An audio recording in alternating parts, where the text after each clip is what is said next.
നമസ്കാരം സർ. നമസ്കാരം. എവിടുന്ന് വരുന്നത് സാറ്? ഞാൻ കണറമുക്കിൻ്റെ അടുത്ത്. ഞാൻ കണ്ടിട്ടുണ്ട്.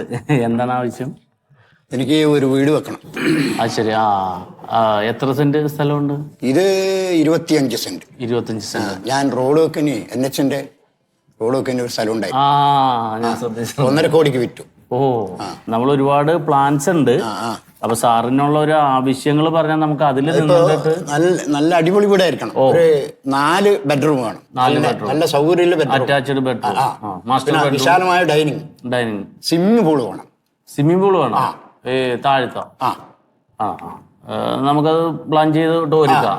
നല്ല അടിപൊളിയായിരിക്കണം. അതുപോലെ പിന്നെ തോട്ടം ഇതൊക്കെ ഉണ്ടാക്കാൻ, പൂന്തോട്ടമൊക്കെ ഉണ്ടാക്കാനുള്ള അതൊക്കെ നമുക്ക് ചെയ്യാം. നമുക്ക് ചെയ്ത പല ഡിസൈൻസ് ഇവിടെ ഉണ്ട്. പിന്നെ നമ്മൾ കംപ്ലീറ്റ് ചെയ്ത വീടുകളുണ്ട്. സാർ വേണമെങ്കിൽ പോയെന്ന് കണ്ടിട്ട് സാറിന് ഇഷ്ടപ്പെട്ട ഡിസൈൻ പറഞ്ഞാൽ നമുക്ക് അത് അഡാപ്റ്റ് ചെയ്യാം. അപ്പൊ എന്താണ് ബഡ്ജറ്റ് സാറിന്റെ കയ്യിലുള്ളത്? 1.5 കോടി.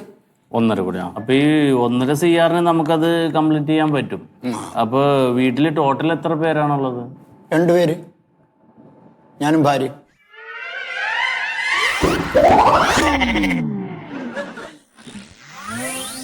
രണ്ടുപേരാ? അപ്പൊ 4 ബെഡ്റൂം പറഞ്ഞു. അത് മാറി മാറി കിടക്കാലോ. അപ്പൊ സാറിന് ഇപ്പൊ എത്ര വയസ്സായിട്ടുണ്ട്? എനിക്ക് 75. വൈഫിനാ? 69. ഞാൻ ചോദിച്ചത് തെറ്റിദ്ധരിക്കണ്ട.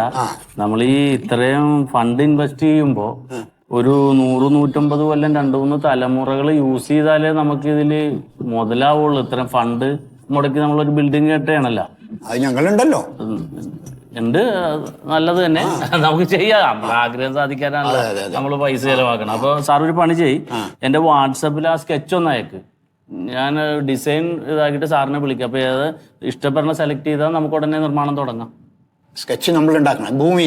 ഭൂമിയുടെ സ്കെച്ച് തരണം. ഞാൻ അതിൽ ഡിസൈൻ ഉണ്ടായി. ഇപ്പൊ 4 ബെഡ്റൂമും സ്വിമ്മിംഗ് പൂളും സംവിധാനവും ലാൻഡ്സ്കേപ്പും ഒക്കെ വെച്ചിട്ട് സാർ ആഗ്രഹിക്കണ, സാറ് സ്വപ്നം കണ്ട വീട് അങ്ങോട്ട് ഡിസൈൻ ചെയ്ത് തരും. സാർ ഒരു ബുദ്ധിമുട്ടും വേണ്ട, താക്കോൽ അങ്ങോട്ട് തരും. ഉടുത്ത തുണിയായിട്ട് വന്ന് കയറി താമസിക്കാം. എല്ലാ സംവിധാനവും ഉണ്ട്. സന്തോഷം. ശരി, ഓക്കെ.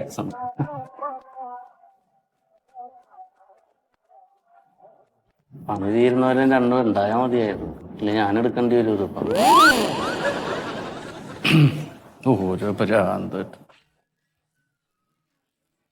നമസ്കാരം.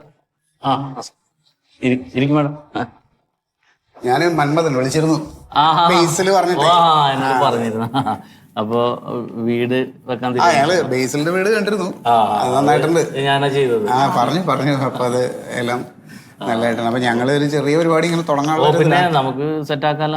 സാറ് ഇവിടെ വർക്ക് ചെയ്യണ? ഞാൻ ദുബായിലാണ്. ഓക്കെ. ഇതാണല്ലേ? എത്ര സെന്റാണിത്? അതാ പ്രശ്നം. നമുക്കിപ്പോ സ്ഥലം കുറവാ, 5 സെന്റേ ഉള്ളൂ. ചെറിയ പ്ലോട്ടുകളിൽ ഒരുപാട് ഡിസൈൻ ഇവിടെ ചെയ്തതുണ്ട്. അത് തന്നെ അഡോപ്റ്റ് ചെയ്യണ്ട, അതിലെ സംവിധാനങ്ങളൊക്കെ നമുക്ക് നമ്മൾ പറഞ്ഞില്ലേ, നമ്മൾ ഒരു ഷർട്ട് ഇട്ടോണ്ടിറങ്ങുമ്പോൾ അതേ ഷർട്ട് ഇട്ട് പലരും ഡിസൈനിൽ പറഞ്ഞാൽ എനിക്കത് ഇഷ്ടമല്ല. നമുക്ക് അത് വരാണ്ട് നമ്മുടെ ഉള്ള സ്ഥലത്ത് വൃത്തിയായിട്ട് എല്ലാ സംവിധാനങ്ങളും പെടുത്തിയിട്ട് നമുക്ക് ചെയ്യാം. ഇവിടെ എങ്ങനെ കാണാത്തൊരു മോഡൽ ഡിസൈൻ കിട്ടിയെന്നുള്ള. ഇത് ഇത്തിരി ഷേപ്പ്ലെസ് ആണല്ലോ സ്ഥലം കിടക്കുന്നത്. അത് ചെറിയൊരു വ്യത്യാസമുണ്ട്. പൊക്കം കാണിച്ചിട്ടുണ്ട് ഇതില്. 2.5 മീറ്റർ മേള് ഹൈറ്റ് ഉള്ളൊരു ഇതാണ്. അത് നമുക്കൊരു പണിയാണ്. അത് ലെവല് ചെയ്തിട്ട് നമുക്ക് ഫ്ലാറ്റ് ആയിട്ട് ഭൂമി ഇടാം. ഒരു 30 സെന്റിമീറ്റർ ഒക്കെ പൊക്കം കുഴപ്പമില്ല. ചെറിയ ഹൈറ്റ് വേണം. റോഡിന്റെ മട്ടത്തിൽ അറിയാതെ കുറച്ച് ഹൈറ്റിൽ കിട്ടിയ. അല്ല, റോഡിൽ നിന്ന് ഒരു 30 സെന്റിമീറ്റർ പൊക്കിയിട്ട് നമുക്കിപ്പൊ കുന്നുപോലെ കിടക്കുന്നത് നിരത്തി ഫ്ലാറ്റ് ആക്കാം. ഫ്ലാറ്റ് ആക്കി 5 സെന്റ് നല്ല പ്ലെയിൻ ആക്കി ഇട്ടിട്ട് നമുക്ക് അതില് പ്ലാൻ സെറ്റ് ചെയ്യാം. അപ്പൊ ഒരു കാര്യം ചെയ്യണം, നമ്മൾ ഈ മണ്ണ് മാറ്റിയിട്ട് അത് എവിടെയെങ്കിലും കൊണ്ടുപോയി ഇടാൻ അവിടെ ഇട്ടാലും നമുക്ക് ആകെ 5 സെന്റല്ലേ ഉള്ളൂ. മണ്ണ് ഇത് തെരഞ്ഞു വരുമ്പോ ഒരുപാടുണ്ടാവും. അപ്പൊ ഈ പണിക്ക് ഒരു തടസ്സം വരും മണ്ണ് കിടന്നാലേ. അപ്പൊ നമുക്കൊന്ന് തൊട്ടപ്പുറത്ത് അയൽവക്കത്തെ എവിടെയെങ്കിലും. നമ്മുടെ അപ്പുറം ഇപ്പുറം പറഞ്ഞാൽ പുതിയ വീടുകൾ വെച്ചതാണ്. അപ്പൊ അവരൊന്നും അവിടെ നിന്ന് മണ്ണം കൊണ്ടിടാനുള്ള സ്ഥലമില്ല. എല്ലാം ഈ 5 സെന്റ് 6 സെന്റിലുള്ള വീടുകളാണ്. നമ്മുടെ സുഖദേട്ടന്റെ ഓപ്പോസിറ്റ്, റോഡിന്റെ ഓപ്പോസിറ്റ് സാറേ, നമുക്കേ കാര്യം 5 സെന്റിലുള്ളൂ കുന്നെങ്കിലും കുന്നിടിക്കുമ്പോ ഒരുപാട് മണ്ണുണ്ടാവും. നമുക്ക് അയാളോടൊരു കൺസെന്റ് ചോദിച്ചാൽ തരും. പുള്ളി വേറെ കുഴപ്പമൊന്നുമില്ല.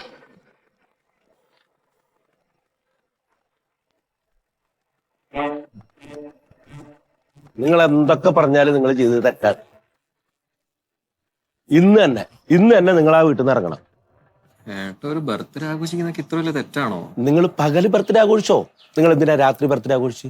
ചേട്ടാ പകല് കോളേജിൽ പോണ്ടേ നമുക്ക്? ശരി, രാത്രി നിങ്ങൾ ആഘോഷിച്ചോ, അതിൽ കുഴപ്പമില്ല. പെൺകുട്ടികളെ എന്തിനാ വിളിച്ചേറ്റി? അവര് നമ്മളെ ഫ്രണ്ട്സ് ആണോ? നമ്മള് ഫ്രണ്ട്സ് ആയി കഴിഞ്ഞാൽ രാത്രി നേരത്ത് 4-5 ആൺകുട്ടികളുള്ളടത്ത് പെൺകുട്ടികളെ വിളിച്ചേറ്റേ. അതിലെന്താ കുഴപ്പം ഏട്ടാ? അതിലെന്താ കുഴപ്പം? എന്തൊക്കെ ചെക്കന്മാരങ്ങൾ ഈ പറയുന്നത്? 4-5 ചെക്കന്മാർക്ക് റൂമും തന്നിട്ട് അവിടെ രാത്രി പിറന്നാളാന്ന് പറഞ്ഞ് പെൺകുട്ടികളെ വിളിച്ച് കയറ്റിട്ട് രാവിലെ ഇറക്കി വിടാ. ഇത് അതിനൊന്നും പറ്റിയ സ്ഥലമല്ല. ഇന്നിറങ്ങിക്കോണം അവിടുന്ന്. ഉള്ള തെണ്ടിത്തരം ചെയ്തിട്ട് ന്യായീകരിക്കാൻ നിൽക്കണ. ചേട്ടാ നമ്മള് ഭയങ്കര സൗഹൃദത്തിലെല്ലാരും. ആ സൗഹൃദമൊക്കെ നിങ്ങൾ പറയും. അതൊന്നും എന്റെ വീട്ടിൽ നടക്കില്ല. ഒന്നാമത് ഞാനത് വിറ്റിട്ട് എങ്ങടേലും പോകാൻ വേണ്ടിയിരിക്കാം. നാളെ തന്നെ, ഇന്ന് പോട്ടെ, ഒരു മനസാക്ഷിയുടെ പേരില് നാളെ തന്നെ ഇറങ്ങിക്കോണം. ഇന്ന് പോയിട്ട് വേറെ എവിടെയെങ്കിലും സ്ഥലം നോക്കിക്കോ. നിങ്ങളുടെ തോന്നിയാസത്തിന് പറ്റിയ സ്ഥലം എവിടെ കിട്ടുവച്ചാ അവിടേക്ക് പൊക്കോണം. അധികം സംസാരിച്ച സമയം കളയണ്ട. സുഗതന്റെ വേറൊരു മുഖം ഉണ്ട്, അത് നിങ്ങൾ കണ്ടുവരും. പൊക്കോ.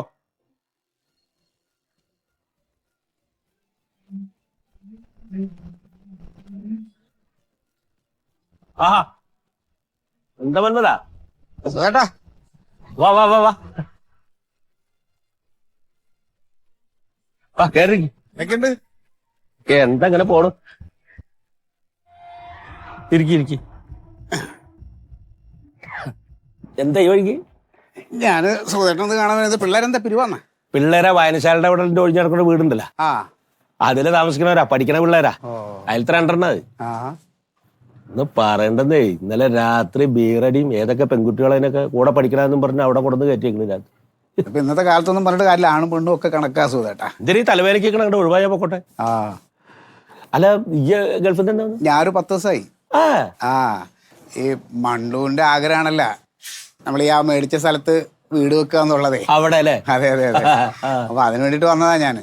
വീട് പണി തുടങ്ങണ്ടേ? ഒന്ന് ഫൗണ്ടേഷൻ ആക്കി കഴിഞ്ഞാൽ പിന്നെ സമാധാനം ഉണ്ടല്ലോ. പിന്നെ കുറച്ച് കിട്ടണ വെച്ചിട്ട് അത് ചെയ്യാന്നുള്ള പരിപാടിയാണ്. കാശിന് കുറച്ച് ചെലവ് വരും. അത് 2 തട്ടായിട്ട് കിടക്കല്ലേ? ആ പൊന്തിക്കണ തട്ടില് മണ്ണ് മുഴുവൻ മാറ്റിയാലല്ലേ ഇപ്പൊ അവിടെ തറപ്പണി കിടക്കുള്ളൂ. ഞാൻ ആ കാര്യം ഒന്ന് സംസാരിക്കാനാണ് വന്നത് സുധേട്ടനോട്. അല്ല, പൊങ്ങി നിൽക്കണ ഭാഗം ഉണ്ടല്ലോ, അപ്പൊ അവിടെ ഇടിച്ച് നമ്മൾ ഫൗണ്ടേഷൻ ചെയ്യുമല്ലോ. അപ്പൊ ആ മണ്ണ് അവിടെ നിന്ന് ഇടിച്ച് സുധേട്ടന്റെ ഈ പറമ്പിലോട്ടൊന്ന് കൊണ്ടിട്ടാല് തിരിച്ച് ഫൗണ്ടേഷൻ ആയി കഴിഞ്ഞാൽ ഈ മണ്ണ് അതിനുള്ളിൽ കൊണ്ടിട്ട് ഫില്ല് ചെയ്യാലോ. അപ്പൊ അതിന് വേണ്ടിട്ടൊന്ന്. എന്തേ ഞാൻ പറഞ്ഞില്ല, ഇതേ ഞാന് മകളുടെ അടുത്തേക്ക് പോവാ. ഇവിടുത്തെ സ്ഥലമൊക്കെ വിറ്റിട്ടേ ഇപ്പൊ ഇവിടെ നിന്ന് നോക്കി നടത്താൻ പറ്റില്ല. അവളുടെ കൂടെ അവിടെ കഴിയാച്ചിട്ടാ. അപ്പൊ ഇത് കച്ചവടായി. 3 മാസം കഴിഞ്ഞ് അഗ്രിമെന്റ് എഴുതും. 3 മാസം സമയമല്ലേ? എനിക്കൊരു 2 ആഴ്ച മതി സുധേട്ടാ. 2 ആഴ്ച ഫൗണ്ടേഷനൊക്കെ സെറ്റ് ആയി കഴിഞ്ഞാൽ ആ മണ്ണ് തിരിച്ച് ഞാൻ അതിലോട്ട് ഇട്ടോളാം. അല്ല, 2 ആഴ്ച വേണമെന്നില്ല. അഗ്രിമെന്റ് എഴുതുന്നതിന് മുമ്പ് മണ്ണ് അതിനെന്താ? അത് അങ്ങനെ 2 എന്നുള്ളത് ചിലപ്പോൾ ഏറിയാൽ ഒരാഴ്ച എടുത്ത സമയം കൂടി, അത്രേ ഉള്ളൂ. എന്തായാലും 1 മാസത്തിനുള്ളിൽ ഞാനത് ക്ലിയർ ചെയ്തോളാം. അല്ല, അതിൽ പ്രശ്നം ഉണ്ടല്ലോ. ഈ മെയിൻ റോഡ് ഇത് എങ്ങനെ പോവല്ലേ? ഈ മെയിൻ റോഡിന്റെ അപ്പുറത്തല്ലേ പന്റെ സ്ഥലം. എന്റെ വളപ്പാണെങ്കിൽ ഇപ്പുറത്തും. അതിനെന്താ? അപ്പൊ അവിടുന്ന് ആ മണ്ണ് ലോറിയിലും കൂടെ അടിക്കണ്ടേ? അതിനെന്താ പ്രശ്നം? അപ്പൊ അതിന് പെർമിഷൻ എടുക്കണ്ടേ? അങ്ങനെ വേണോ? ചുറ്റുപാട് ശത്രുക്കളാണ്. അതുകൊണ്ടാണ് ഞാൻ അത് വിറ്റ് പോവാൻ തന്നെ തീരുമാനിച്ചു. ഏതെങ്കിലും ഒരുത്തൻ തോട്ടിട്ടിട്ട് ഇവിടെ എങ്ങനെ ഈ മണ്ണ് വന്നു എന്ന് ചോദിച്ചു കഴിഞ്ഞാൽ അത് നിയമപ്രകാരമാണെന്ന് കാണിച്ചു കൊടുക്കണ്ടേ? അതിപ്പോ സാങ്ഷൻ മേടിക്കണല്ലേ, അത് ഞാൻ വില്ലേജിൽ പോയിട്ട് ഞാൻ മേടിച്ചോളാം. ഇത് ഏത് കാലത്താ ജീവിക്കും? വില്ലേജിൽ നിന്നൊന്നല്ല അതിന് സാങ്ഷൻ കിട്ടുക. അത് ജിയോളജി പോയിട്ട് വേണം എടുക്കാൻ.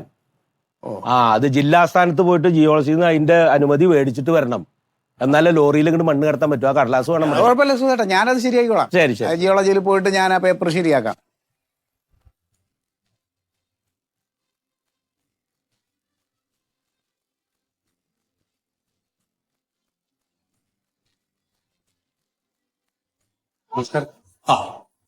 സാറേ അവരിക്കും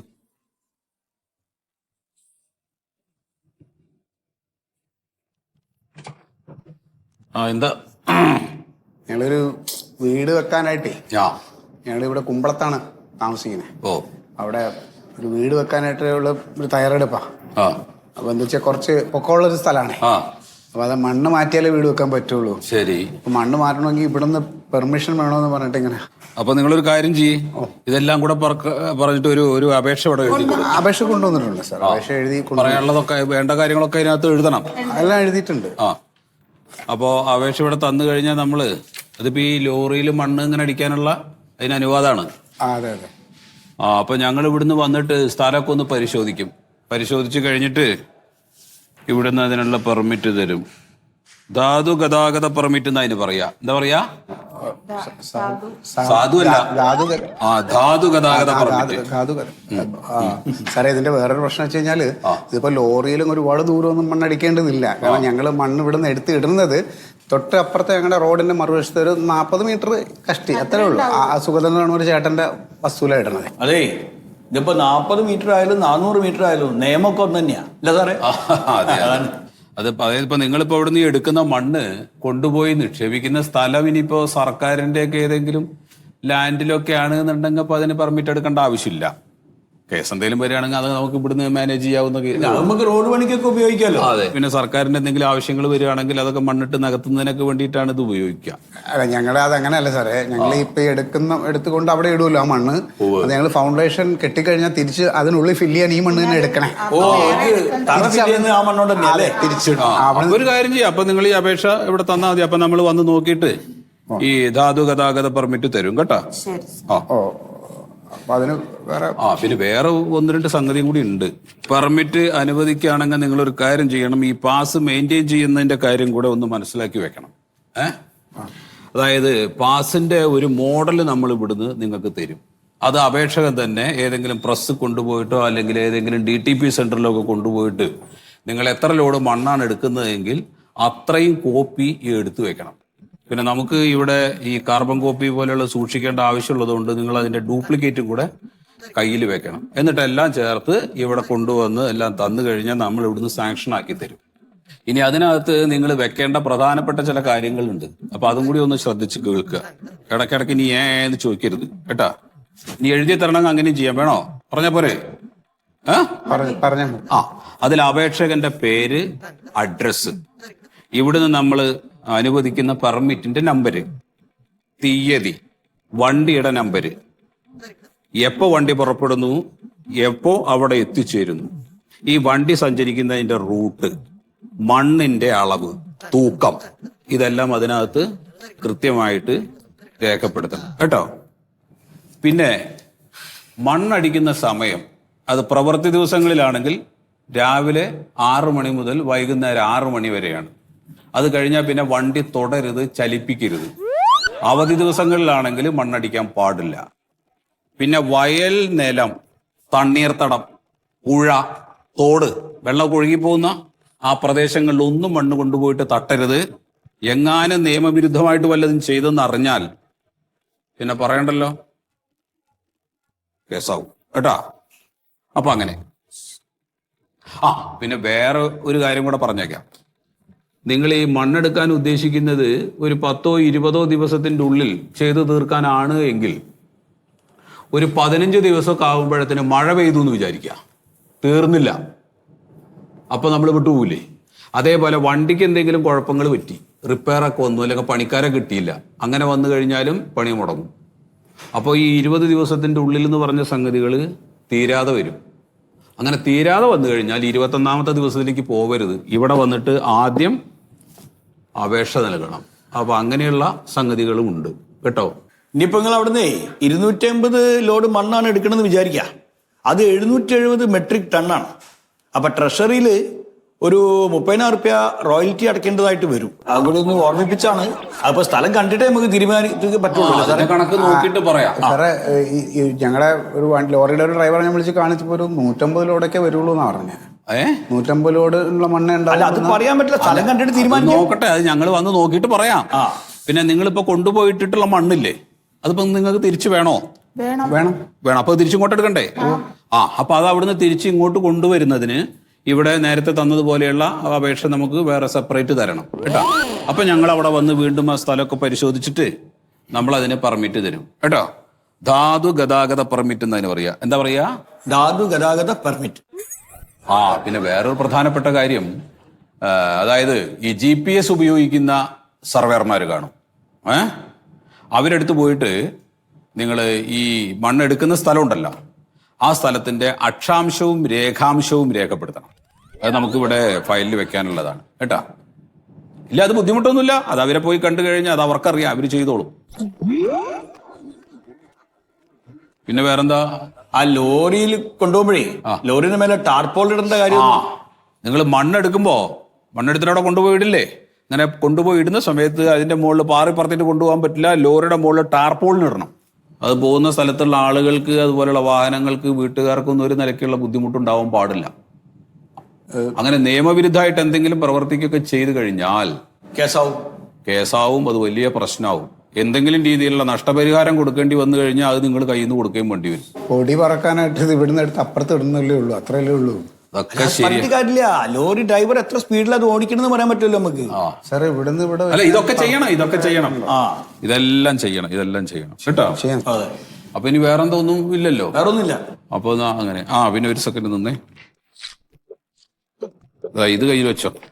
ഇത് നിങ്ങളുടെ അപേക്ഷ. അല്ല, ഇത് അപേക്ഷ അപേക്ഷ വേണം. പക്ഷെ ഇതിനകത്ത് വില്ലേജ്, പിന്നെ ബ്ലോക്ക് നമ്പര്, മണ്ണെടുക്കുന്ന സ്ഥലത്തിന്റെ സർവേ നമ്പര്, അത് കൊണ്ടുപോയി ഇടുന്ന സ്ഥലത്തിന്റെ സർവേ നമ്പർ, ഈ വക ഒലക്കട മൂടൊക്കെ ചേർക്കണം. എന്നാലേ പോയി ശരിയാവും. അപ്പൊ ഇതൊക്കെ ചേർത്തിട്ട് ഇവിടെ കൊണ്ടാ.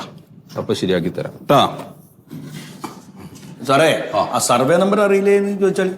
നിങ്ങളുടെ സർവേ നമ്പർ ഒക്കെ അറിയില്ലേ സ്ഥലത്തിന്റെ? അതിൽ എഴുതി ചേർക്കണം. അറിയില്ലേ? സ്വന്തം സ്ഥലത്തിന്റെ സർവേ നമ്പർ എത്രയാന്ന് അറിയില്ല. നോക്കിട്ടേ ആയിക്കോട്ടെ, ശരി. അപ്പോ